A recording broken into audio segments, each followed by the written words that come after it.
Pioneer brand canola with Optimum Gly, the highest yielding glyphosate tolerant trait on the market. What's next in canola happens here.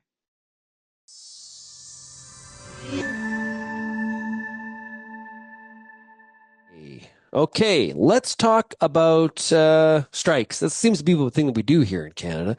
The U.S. obviously has its own issues with some port strikes that are about to happen.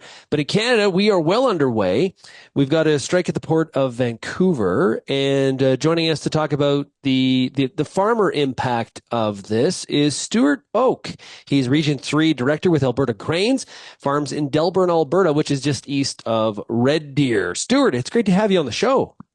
Thanks for having me in today, Sean. I appreciate it. Looking forward to it. Yeah, yeah. Hey, before we get into what's going on with the strike, how are the crops? Crops were certainly below average this year. That heat that we experienced there in July and early part of August really set back the crops and certainly felt the effects when we ran the combines through. Yeah. Okay, let's get to this strike. Concerning stuff. Yes. As a farmer, how do you feel that this strike is impacting you as we hit the just over 24-hour mark? Yeah, it's certainly having an impact on all of our producers. For myself personally, it limits our movement, and it's not just myself; it's all producers. We produce the grain, we take it off in the fall, and our only way to get it to market is by rail. And unfortunately, this strike is kind of pinched off that flow of grain and has reduced the availability of movement, which directly impacts our paychecks. What are, as you talk to grain buyers, what are they telling you? Has it impacted, hard to tell if it's impacted prices or bids. We could, look at basis, I guess, but what is the grain channel telling you as you try to sell some of your crop? Well, I think that the grain channel is aware of these same issues, and when they're trying to load cars and wanting to get grain delivered, they're cognizant of whether there's movement at the coast. And I don't know if it's affecting bid prices right now, but what it will affect is downstream. So every day that that port is closed, grain is just backing up and backing up and backing up. And it's not just like one day backup equals one day recovery. A day of backup might be 3, 4 days, maybe even a week per day that the strike goes on.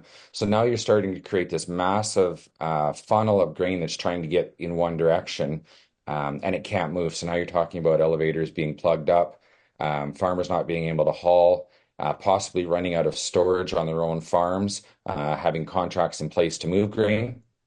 The grain's not able to be moved.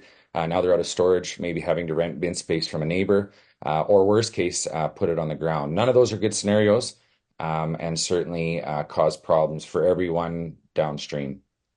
We saw in the case of last month's rail strike, the government, forcing binding arbitration. It seems that there's less attention being paid to this strike. Like that was on the news and, rail companies going on strike and this is a problem and you're not going to be able to get, you made it boil water in 2 days. We're not hearing as much noise in this situation, but equally is kind of impactful, especially from the farming standpoint. What do you think if, at Alberta Grains? Is there any ask here? What needs to happen here in the short term? Oh, absolutely. We've already asked and reached out to the Alberta government, Labor, to try to intervene, try to work with BC government and work with the unions to try to mediate, get a solution that is fair and equitable to all parties, but to be timely. I think that's the important thing. We can't have this drag out. I would agree with you that it's not getting the same press that maybe the rail strike was. But it's important to remember there's not only grain that moves by rail.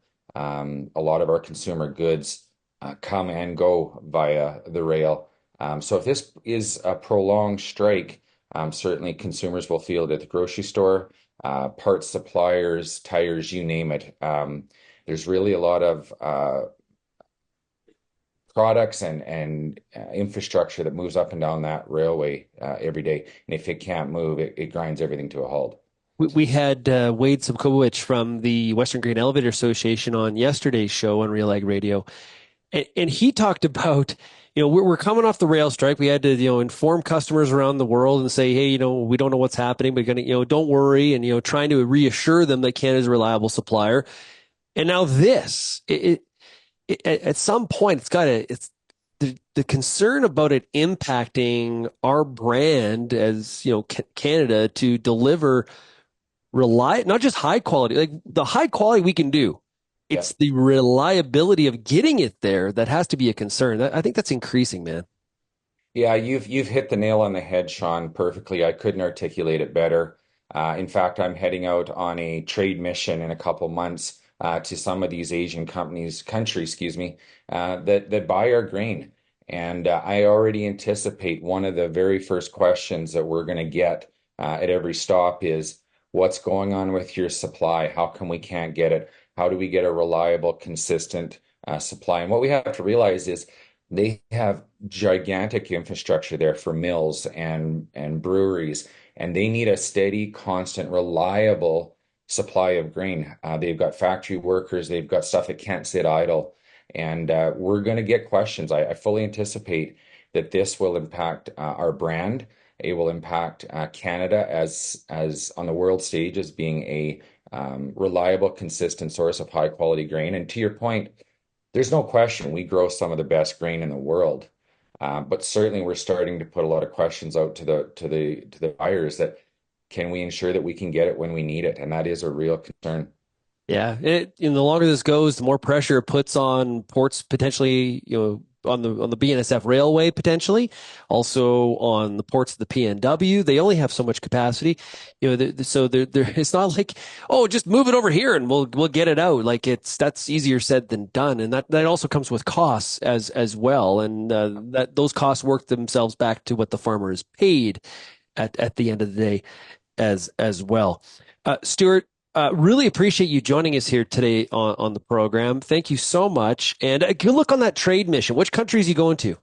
It's kind of an interesting one. We're going to do stops in Japan, China, Indonesia, Philippines, and Bangladesh. So Oh, all wow. of international buyers, and we want to present a high quality product, but this rail strike and this worker strike is certainly going to cause some questions coming our way. Thanks Yeah. for having me on today. I really appreciate it. And thank you for getting the word out about what's impacting Alberta and Canadian producers. Much appreciated. Well, I appreciate it, Stuart. Thank you so much.